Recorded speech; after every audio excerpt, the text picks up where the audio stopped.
ఆర్థిక సంక్షోభంలో కూరుకుపోయిన ఇరాన్లో ప్రజాగ్రహం తీవ్రరూపం దాల్చింది. నిరసనకారులపై సైన్యం ఉక్కుపాదం మోపుతోంది. ఇరాన్ వ్యాప్తంగా కొనసాగుతున్న ఆందోళనల్లో మరణించిన వారి సంఖ్య 538కి చేరింది.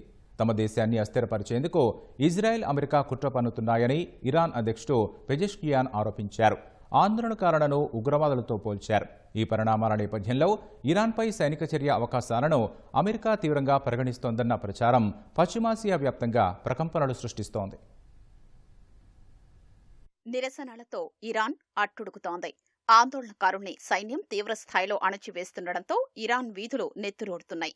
ఘర్షణల్లో మరణించిన వారి సంఖ్య ఆదివారం ఏకంగా 538కి చేరుకుంది. ఇందులో 48 మంది భద్రతా సిబ్బంది ఉన్నారు. దాదాపు 10,670 మందిని సైన్యం అరెస్టు చేసింది.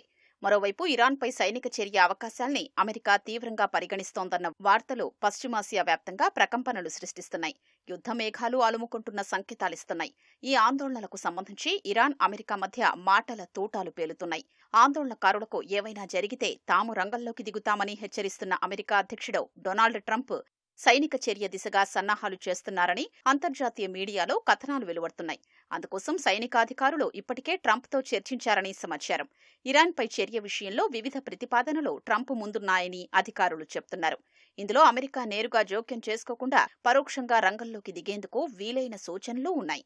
ఈ ప్రతిపాదనలపై ట్రంప్ ఇంకా తుది నిర్ణయం తీసుకోలేదని ఓ అధికారి తెలిపారు. మృతుల సంఖ్య పెరిగితే మాత్రం ఆయన తీవ్ర చర్యలు తీసుకునే అవకాశం ఉందని అన్నారు.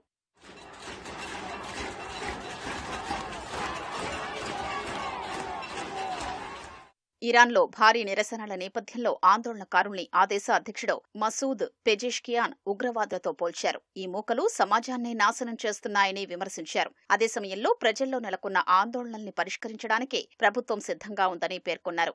దేశాన్ని అస్థిరపరిచేందుకు ఇజ్రాయెల్, అమెరికా కుట్ర పన్నుతున్నాయని అన్నారు. ప్రజల సమస్యల్ని పరిష్కరించడం తమ కర్తవ్యమని, అంతకంటే ముందు అల్లరి మూకలు మొత్తం సమాజాన్ని నాశనం చేయకుండా చూడాలని అధికారిక మీడియా ఇంటర్వ్యూలో పెజెష్కియాన్ తెలిపారు.